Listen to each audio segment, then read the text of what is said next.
Bienvenue sur votre magazine Décision Crédit. Au programme pour ce mois d'avril, la multiplication des défauts de paiement en Europe. Dans l'Hexagone, la diminution du nombre de procédures collectives. Le délai global de paiement s'étend à tous les contrats publics. La dernière enquête sur la trésorerie d'entreprise par Coerexecode. Certaines fonctions continuent de recruter et les rendez-vous à ne pas manquer. En Europe, la multiplication des défauts de paiement place les entreprises dans des situations tendues. On constate ainsi une hausse de 4% des créances passées en perte, soit un montant record de 340 milliards d'euros. Le taux de perte sur créances irrécouvrables représente désormais 2,8% du montant des créances totales. Comme on le constatait pour la France, en Europe, c'est la même situation. Les entreprises augmentent les risques de faillite. 57% des entreprises affirment avoir des problèmes de liquidité dus au délai de paiement toujours trop long. Et c'est dans les pays du Sud que la situation est la plus compliquée. Les délais pour les transactions inter-entreprises s'élèvent en moyenne à 33 jours dans les pays du Nord. Ils sont de 91 jours pour ceux de la Méditerranée. Pour autant, dans l'Hexagone, le nombre de procédures collectives est en baisse depuis le début de l'année. Une baisse qu'on ne peut pas caractériser de spectaculaire avec seulement 2%, mais qu'il faut quand même mentionner. Selon Altares, toutefois, les liquidations judiciaires sont plus nombreuses, notamment chez les TPE.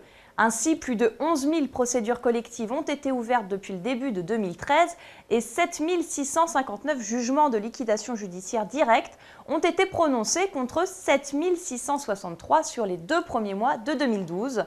Du côté des redressements judiciaires, en revanche, la baisse est plus marquée, avec moins 5% entre les débuts de 2012 et 2013.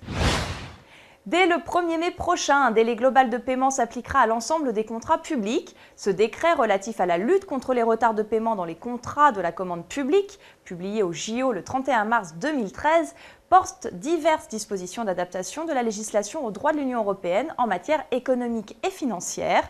Ainsi, le délai reste de 30 jours à compter de la réception de la demande de paiement. Concernant les intérêts moratoires, il s'agit du taux de la BCE, plus 8 points au lieu de 7, payable à 45 jours.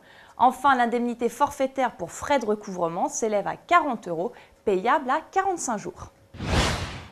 La dernière enquête sur la trésorerie d'entreprise réalisée en mars 2013 par Coerexecode montre que la situation de la trésorerie d'exploitation reste dégradée, sans aggravation ni amélioration depuis 6 mois. La trésorerie globale, quant à elle, se détériore à nouveau, mais surtout s'avère moins bonne qu'anticipé. Les délais de paiement vis-à-vis des fournisseurs s'allongent légèrement et la recherche de financement est toujours difficile.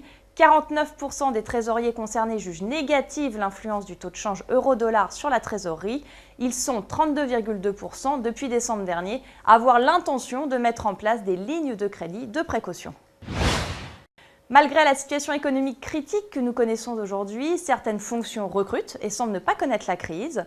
L'APEC, l'Association pour l'emploi des cadres, en répertorie 13 dont les credit managers font partie. L'explication est simple, les entreprises pensent plus que jamais en ce moment à faire rentrer de l'argent frais dans les caisses pour rassurer leurs banquiers et les actionnaires, d'où le rôle primordial du credit manager dont la mission première est la gestion optimale du cash.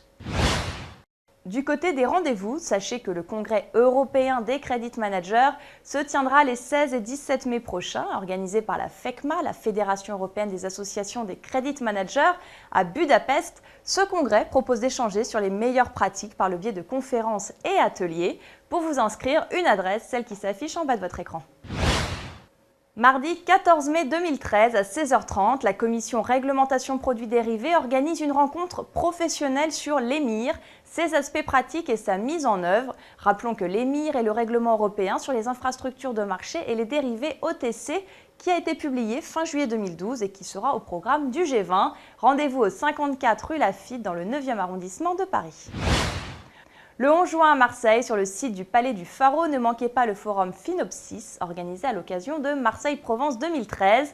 12 ateliers et clubs utilisateurs seront répartis sur 4 espaces métiers, comptabilité-gestion, finance-trésorerie, ressources humaines et relations clients.